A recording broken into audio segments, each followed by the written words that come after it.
Really liking Hydra Splatling, being able to use it to its biggest effect on square squared. Yeah. Look at that win streak of 5. We'll have to see if it can continue. And BlackRose immediately going for the mulligan and leading with captain teams. Yeah, I can perfectly understand the mulligan there. It looks like a really nice hand to start off with, but we're That's a double.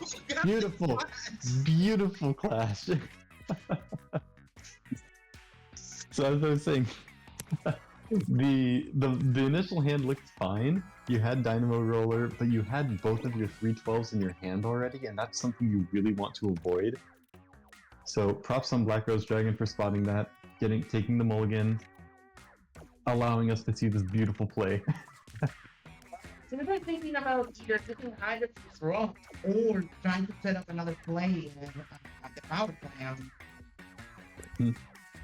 I do like the power clam play here. It does allow to win the clash first off, but as I mentioned last time, being able to allow your opponent to play in your base, especially in that second position where the Hydra Splatling is, that's really, really powerful, and that's something your opponent doesn't get if you play adjacent and not diagonally to your starting base. So we're gonna see if that comes back to bite DblCookies, because now BlackRoseDragon is setting up the iconic Moz Scrapper combo here. Don't know if DblCookies is gonna have the reach to stop it. And furthermore, we've also seen that BlackRoseDragon has the Splat Dualies, has Splatter Shot that can be played. Splat Dualies has the combo with Power Clam. There's a lot for BlackRoseDragon to be doing here. And unfortunately, those tend to use a 3-12 there, not stopping BlackRose. And BlackRose can combo very hard, even in Clash. Yeah, that clash is greatly in favor of BlackRoseDragon, even though they were the ones who quote-unquote lost the clash. They are just ramping up the special points. The Sultana Wiper Deco, there's another special point. Even though BlackRoseDragon hasn't been able to get that Scrapper Moz combo, they're still going strong. Yeah, they do have even plays now. They can actually afford to use special points and use the Moss at second blast run and still have a special to attack. It just all depends on the 50-50. Yeah. Regardless, I do like the hero shot play because no matter what, it sets up a spot. Even actually the Mudmouth play here works as well. It's just a matter of which one is more worth it in the end. After this turn, BlackRoseDragon will be left with 2 special points, and regardless of whether or not he gets the Scrapper or the Inkstorm, he'll have a play on the final turn, which is very, very smart. You don't want to leave yourself with only 2 special points on the final turn. We're going to see the Splat Charger. Unfortunately, no Scrapper. It wasn't being drawn anyways. Well, at least it doesn't matter that the 50-50 was lost. That I want to say a 26-point gap right now in favor of BlackRose. And so DblCookies is going to have quite a bit of a challenge. Yeah, and we're going to see the resignation. Turns out the 50-50 didn't even matter. BlackRoseDragon had a play for that final turn regardless. DblCookies seeing it, just goes and resigns. It's a very, very good endgame by BlackRoseDragon there. Setting up the Mudmouth, Hero Shot, just taking note of options and always making sure you have a play on the final turn. Very, very nice. Very nice. And that's exactly why he's made it this far in the tournament.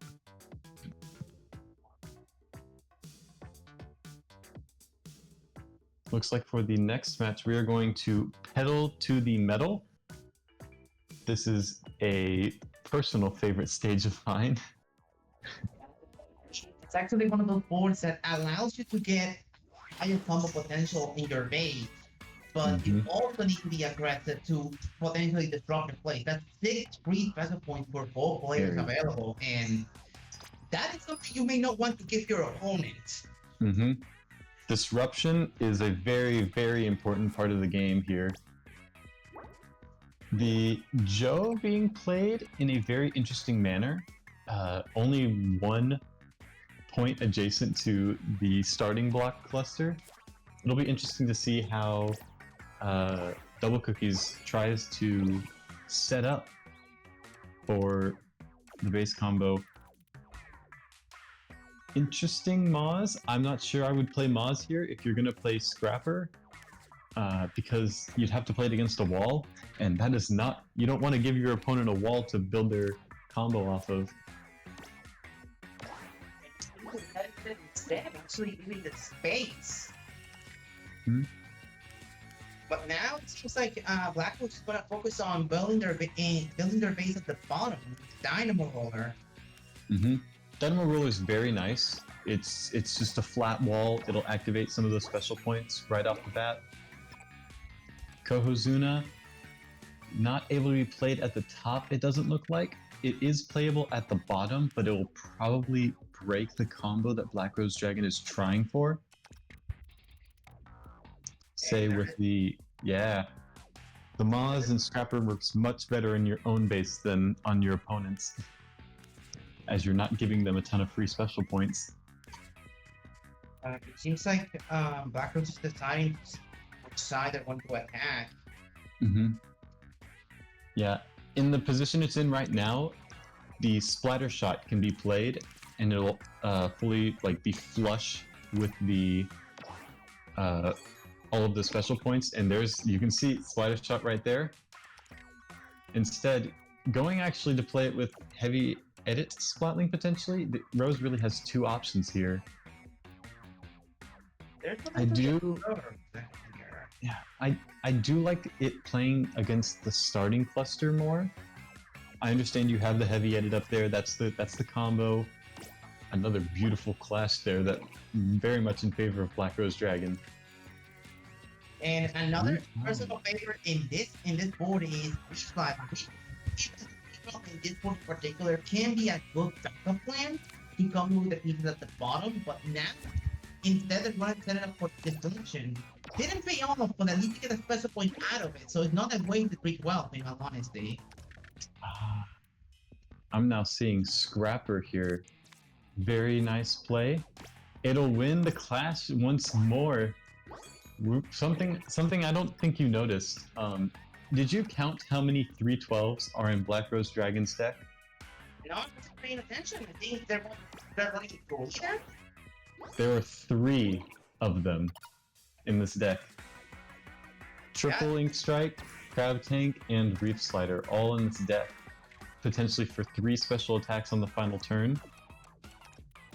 It's very interesting. It's something you can really only consistently get on this map. I'm curious to see how it works out, because both players now have 9 special points, and we're gonna have to see how they manage to use them, because BlackRoseDragon doesn't look like they have the best Kohozuna spot. Yeah, but also we're thinking of playing the Wiper deck they have in their hand too.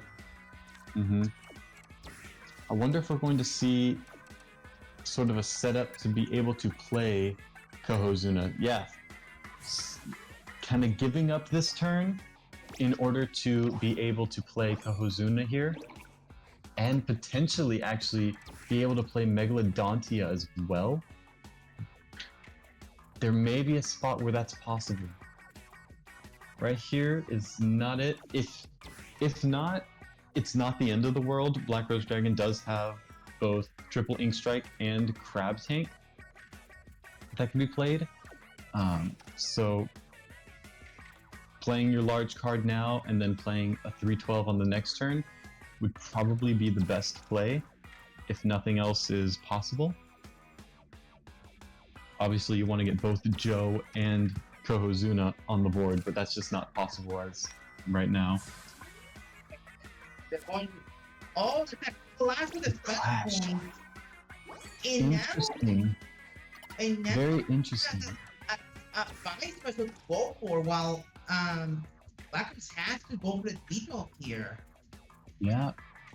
And looking at it right now, I don't see many great options for either special attack. There's too many points in the way that just interfere with both the triple ink strike and the crab tank.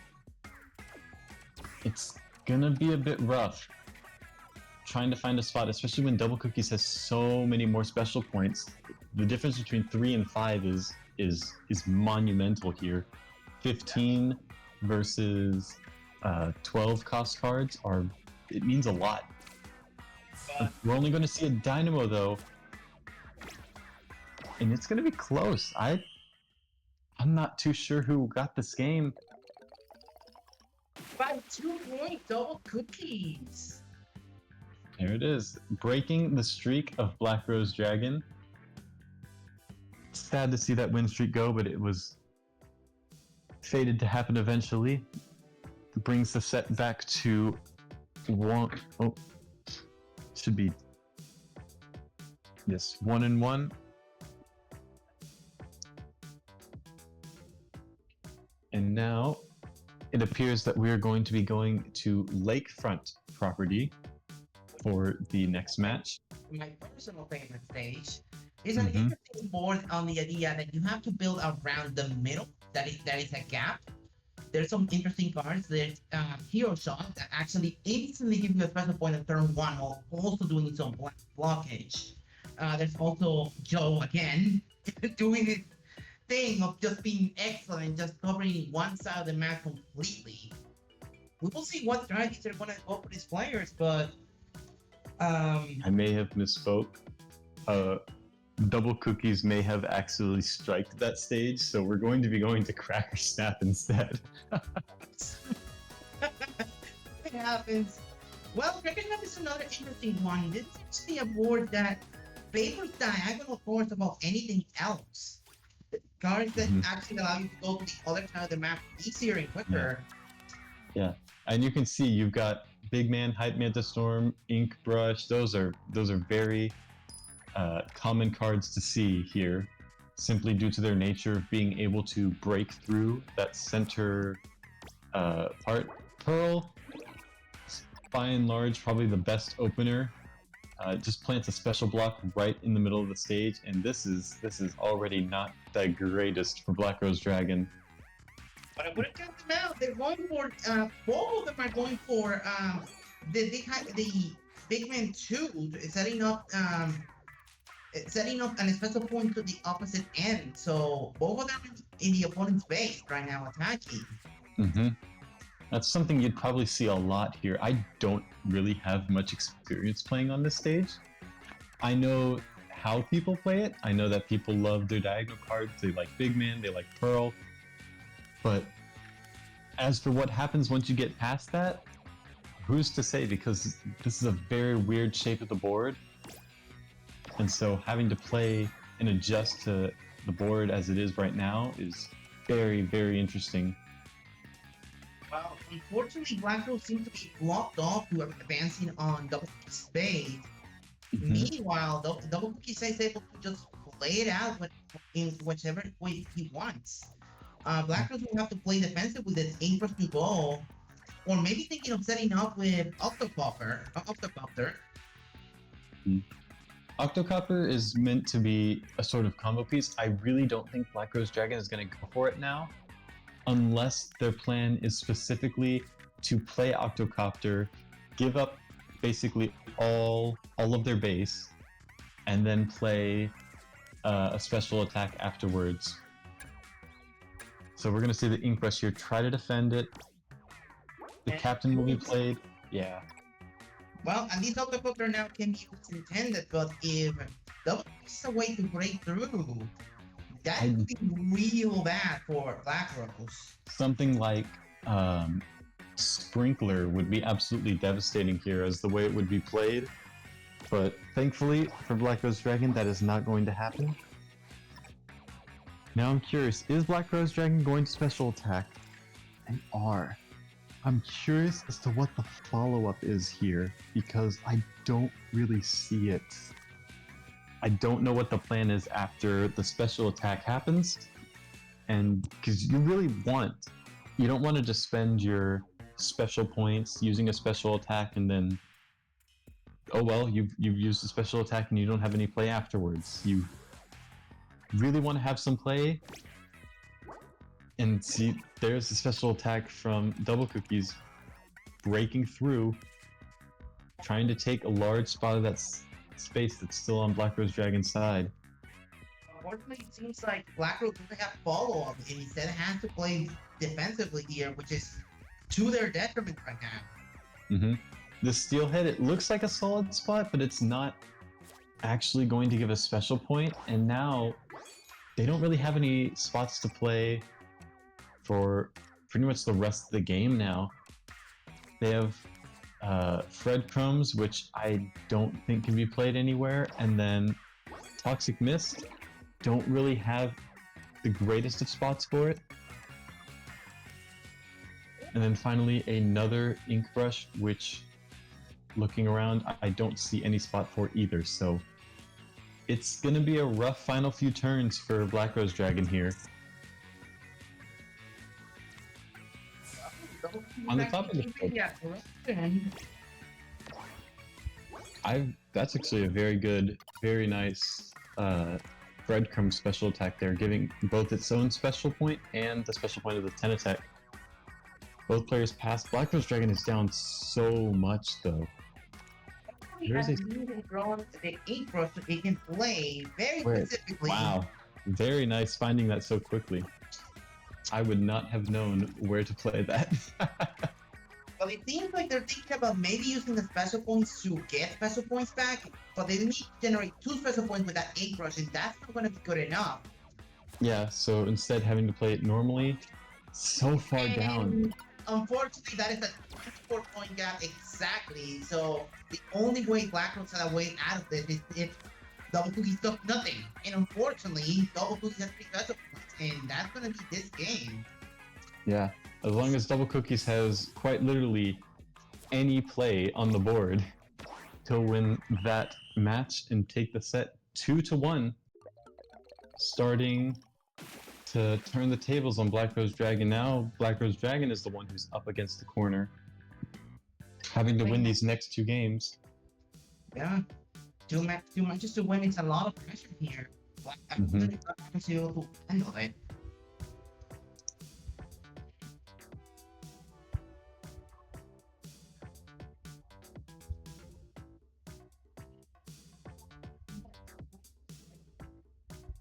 We'll have the same strikes of lakefront property and mass mansion, so we're going to see what BlackRoseDragon decides to play. Oh boy, Sticky Thicket. We are going to all of the unorthodox maps today. This one is honestly might be my least favorite one. It's an idea of playing with a lot of obstructions in the middle and looking for cards that can actually play around it.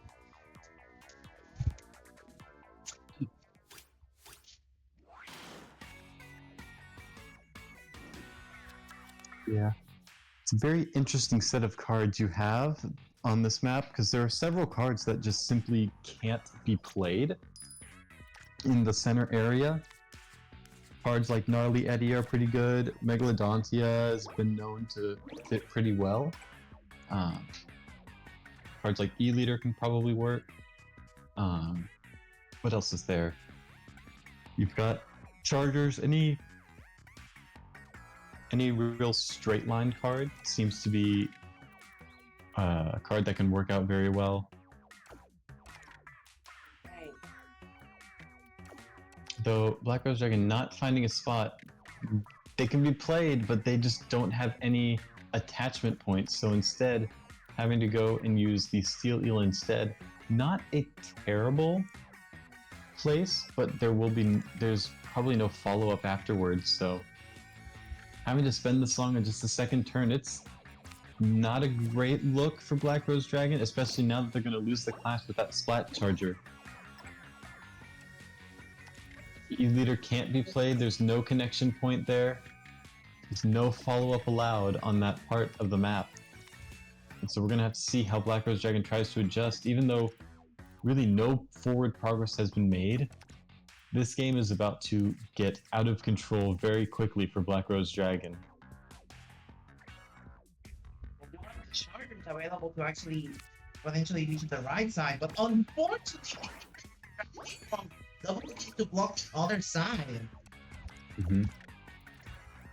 Yeah, still no play from BlackRoseDragon. Has the small fry as an option to try and get the custom E-leader, though it may be 1 or 2 turns too late. There's the Goo Tuber, which will completely block it off, and this might actually seal the game this early.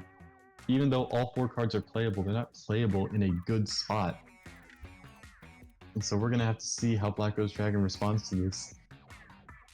Seems to be building towards the middle. Meanwhile, DblCookies seems to be base building here, so maybe right now, DblCookies doesn't have follow-up here.